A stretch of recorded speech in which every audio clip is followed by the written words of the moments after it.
میں اور آپ جس سوسائٹی میں آج رہ رہے ہیں اس میں بہت سارے لوگ خیر کی طرف آتے ہیں، بڑی تیزی سے نیکی کے ارادے کرتے ہیں، مخلص ہوتے ہیں، اخلاص بھی پورا ہوتا ہے، لیکن نیکی پر ڈٹے نہیں رہتے۔ کچھ دن تو خیر سے کام کرتے ہیں، کچھ دن تو جد و جہد کرتے ہیں، لیکن جتنی تیزی سے وہ آتے ہیں اتنی تیزی سے واپس جاتے ہوئے بھی دکھائی دیتے ہیں۔ کچھ دن تو ایسا ہوتا ہے کہ 5 نمازوں کے ساتھ تہجد بھی شروع ہو جاتی ہے، تلاوت قرآن مجید، ذکر، اذکار، درود و سلام، اور اگر طریقت سے وابستہ ہیں تو شیخ کے بتائے ہوئے اسباق، مراقبہ، ذکر، فکر، ساری چیزیں ہو رہی ہوتی ہیں۔ لیکن چند دنوں کے بعد محسوس ہوتا ہے کہ جیسے وہ اس رستے سے ہٹتے جا رہے ہیں اور کمزوری دکھاتے جا رہے ہیں۔ امام حسین رضی اللہ تعالیٰ عنہ کی زندگی سے ہم نے جو چیزیں سیکھنی ہیں ان میں سے ایک سبق یہ لینا ہے کہ انسان ڈٹ کے دین پر کیسے کھڑا ہو سکتا ہے۔ آپ یقین کیجئے بہت سارے لوگ ایسے ہیں جو مخلص ہیں، چاہتے ہیں میں دین پر عمل کروں، لیکن صرف اپنی برادری کا مقابلہ ہی نہیں کر پاتے، اپنے دوستوں کے بیچ ہی سٹینڈ نہیں لے پاتے، اپنے گھر کے اندر ہی انہیں کھڑا نہیں ہونا آتا، ذرا سی بھی استقامت نہیں دکھاتے۔ اور آج کل تو ماحول اس طرح کا ہو گیا ہے کہ نوجوانوں کے اندر قوت فیصلہ ہی نہیں، قوت ارادی نہیں، کروں نہ کروں، چلوں نہ کروں، یہ ٹھیک ہے کہ نہیں ٹھیک، آپ بھی بتائیں ایسا ہو سکتا ہے، چلیں آپ بھی، بھئی اتنے مشورے آپ لے رہے ہیں، آپ کر ہی نہیں سکیں گے، آپ میں قوت فیصلہ ہی نہیں ہے،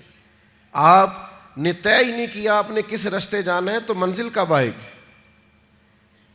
99 لوگوں نے کہہ دیا ہے کپڑے تجھے اچھے لگ رہے ہیں، صرف ایک نے کہا ہے کہ ذرا سینے والے نے ٹھیک نہیں سیا، تو آپ پریشان ہو گئے۔ اتنی جلدی کمزور پڑ جانا، اتنی جلدی استقامت چھوڑ دینا۔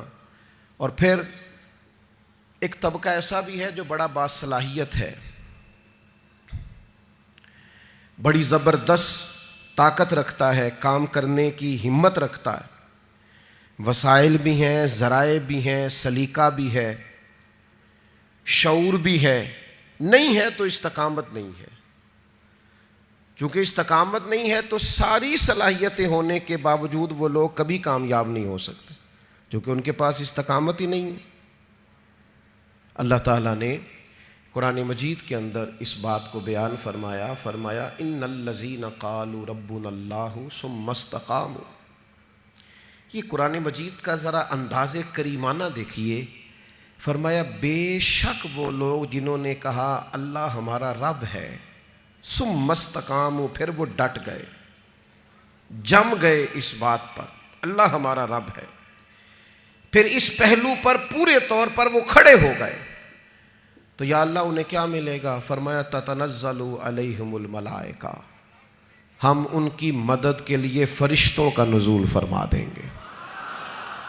فرشتوں کا ان پر نزول ہوگا۔ اللہ تخافوا ولا تحزنوا، فرشتے ان سے کہیں گے نہ خوف کھاؤ نہ غم کرو، وابشروا بالجنۃ التی کنتم توعدون، اور اس جنت پر خوش ہو جاؤ جس کا وعدہ تم سے تمہارے رب نے فرمایا ہے۔ ان الذین قالوا ربنا اللہ ثم استقاموا، جنہوں نے یہ کہا اللہ ہمارا رب ہے اور پھر اس بات پر وہ ڈٹ گئے، جم گئے، ٹھہر گئے، استقامت دکھائی، کھڑے ہو گئے۔ یہ نہیں فرمایا کہ فرشتے آئے تو وہ ڈٹ گئے، قرآن مجید کی ترتیب یاد رکھیے، فرمایا پہلے وہ ڈٹے،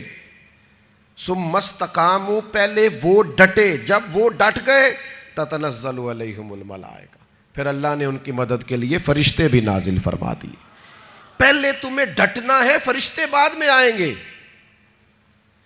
تمہیں ایک دفعہ ڈٹ کے دکھانا ہے کہ ہم ڈٹ گئے، ہم کھڑے ہو گئے، پھر فرشتے آئیں۔ ویسے تو علماء تفسیر اکثر نے یہی لکھا ہے کہ یہ جو فرشتے آتے ہیں نا مومنوں کے پاس، یہ موت کے وقت آتے ہیں، اور یہ بھی بڑی نعمت ہے کہ موت کے وقت فرشتہ آ جائے اللہ کی مدد لے کر۔ یہ فرشتے قبر میں آتے ہیں، یہ فرشتے میدان محشر میں آئیں گے، یہ مومن کے پاس آتے ہیں، خوشخبری سنانے آتے ہیں فرشتے۔ لیکن صاحب تفسیر روح المعانی فرماتے ہیں نہیں بھائی، صرف قبر حشر اور قیامت میں نہیں آتے، یہ زندگی میں بھی آتے ہیں.